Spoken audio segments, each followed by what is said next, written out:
so coping, you know, everything I do now I talk about as coping through action. And finally I figured out how to get my head around it. I left the NIH with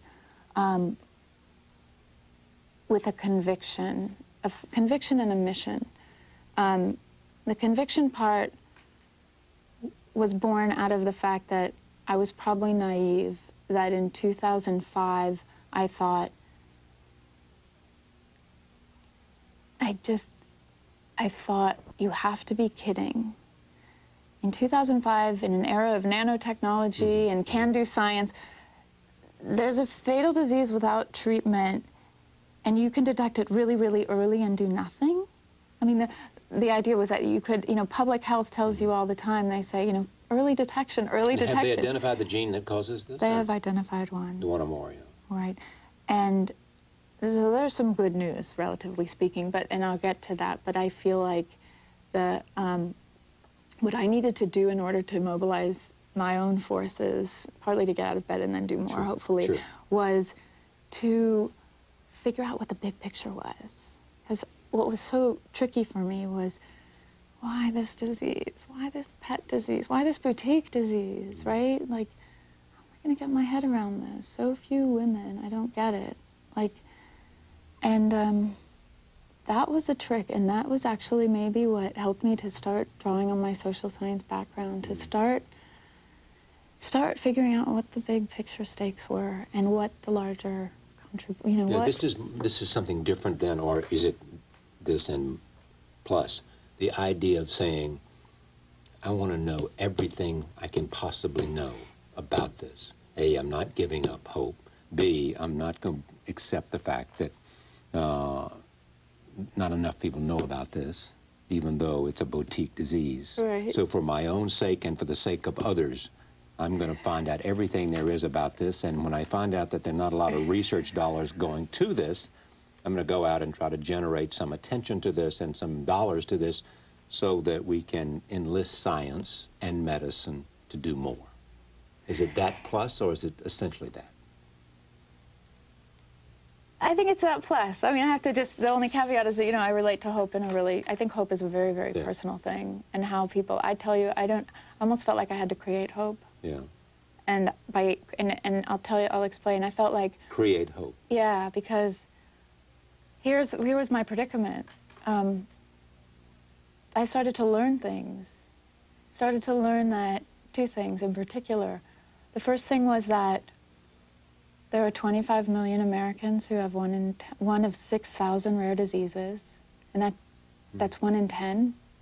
And that doesn't include the loved ones of those people, of those 25 million Americans. One of 6,000 rare diseases.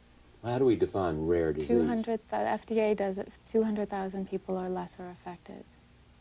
And what are some of the other rare diseases, just for... Well, actually, cystic fibrosis is a rare disease, but we don't think about it. ALS, Lou Gehrig's disease, is a rare disease. Then there are all the ones, actually, if you look in last weekend's Parade magazine, they actually did a story on rare diseases, and their opening line was something like, they sound more like outer space planets, or bad jokes, because they're often very descriptive and kind of silly sounding. Hard to pronounce. And very hard, extremely hard to pronounce, and multisyllabic, and almost like, get it together, get it? I mean, like, it's like, can't we just call this cancer? So where are you today in terms of hope?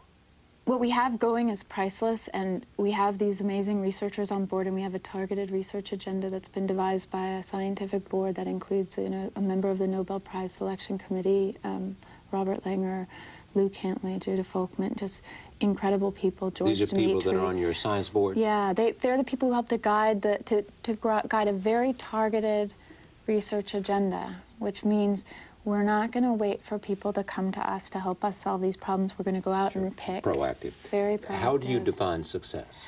Success, treatment. Treatment. An effective treatment. So you hope that you can save your own life.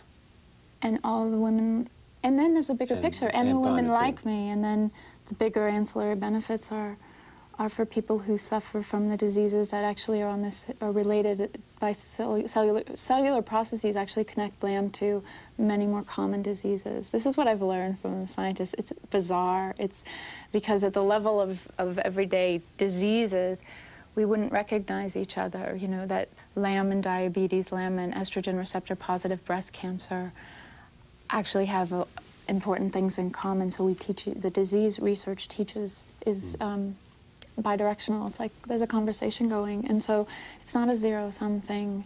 And I've learned that. That gives me hope, but only to the degree that we can fund the directed research on LAM. So we're...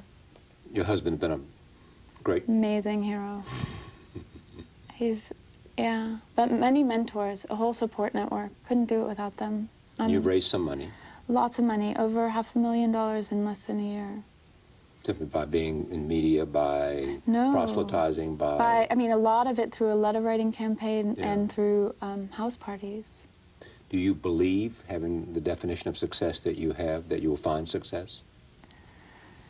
I'm going to do everything in my power to make sure I know that I did everything in my power. So in other words, you said, I don't know whether I'll find it or not, but I know damn well that I will not leave any stone unturned. I'll do everything within my power. Well, it's more than that. Okay, it's more than that. It's actually, researchers believe that this disease is crackable.